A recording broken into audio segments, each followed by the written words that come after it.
हाय गर्मी, हाय गर्मी।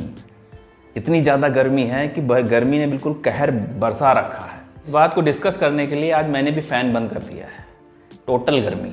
अब इस पे बात नहीं करेंगे कि पोल्यूशन ज़्यादा है, ये कट रहा है, वो कट रहा है,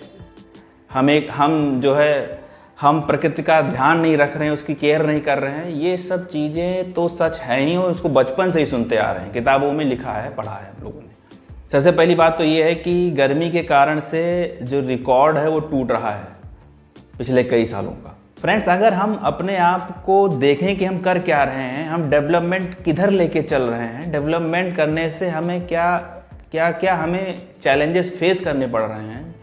कहने का मतलब ये है कि डेवलपमेंट की जो हमारी सोच है उसमें क्या किसी तरीके के करेक्शन की ज़रूरत है, किसी तरीके की सुधार की ज़रूरत है। तो नेचर की केयर करना, प्रकृति की चिंता करना, उसके लिए काम करना ये कितना ज़रूरी है, आज इसका मतलब हमारी समझ में आ रहा है। इससे पहले भी हमें समझ में आया है।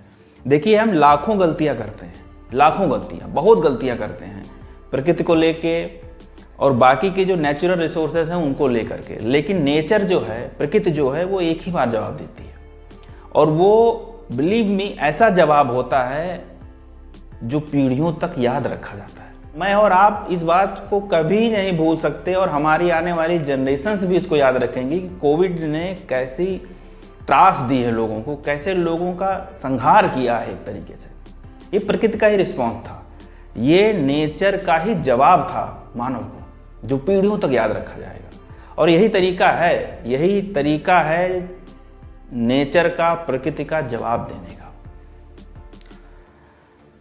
तो अब ये गर्मी इतनी पड़ रही है, इसका एहसास में हो रहा है। अब हम कह रहे हैं कि पेड़ लगाओ, वृक्ष लगाओ, उसकी केयर करो, नेचर को अनावश्यक उसकी मिल्किंग करने की कोशिश ना करो। हिंदुइज्म में भी अगर आप स्क्रिप्चर्स पढ़ें तो कई जगहों पर नेचर के इंपॉर्टेंस को बताया गया है, नेचर के महत्व को बताया गया है। आपने एक स्टेटमेंट जरूर सुनी होगी कि एक पेड़ जो होता है, एक वृक्ष जो होता है, वो 10 पुत्रों के बराबर होता है।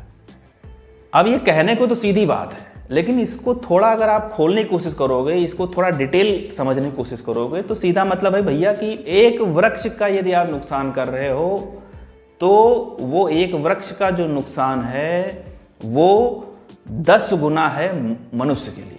मतलब ये है कि अगर वृक्ष को आपने एक नुकसान दिया है तो मानव जाति को 10 गुना नुकसान सहने के लिए तैयार रहना चाहिए। अब ये तो हो गई स्क्रिप्चर्स की बात, लेकिन क्या प्रैक्टिकली ये है, व्यवहार में क्या ये चीज़ है, क्या ये चीज़ वाकई लॉजिकली करेक्ट है? तो आप देखिए, तो आप इसको जब देखेंगे इस तरीके से, जब आप इसको ढूंढने की कोशिश करेंगे तो आपको सही मिलेगी ये चीज़। क्यों? अब जैसे वृक्षों को आप काट रहे हैं तो ये 10 गुना नुकसान कैसे हो रहा है? मनुष्यों में तरह तरह के रोग हो रहे हैं, मानसिक रोग हैं, शारीरिक रोग हैं। आप सर्च करिए तो आप पाएंगे कि ऐसी जगह है जहाँ वनस्पतियाँ अधिक हैं, जहाँ नेचर ज़्यादा कल्चर्ड है, जहाँ नेचर ज़्यादा नरिश्ड है, वहाँ पे लोग कम बीमार हो रहे हैं, उनको कंपैरेटिवली शारीरिक और मानसिक रोग कम है। तरह तरह की जो आपदाएं आ रही हैं जिसमें लाखों की संख्या में, करोड़ों की संख्या में लोग मर जा रहे हैं। ये क्या है? ये यही दिखाता है कि नेचर का, प्रकृति का एक loss is equal to 10 times loss of human being.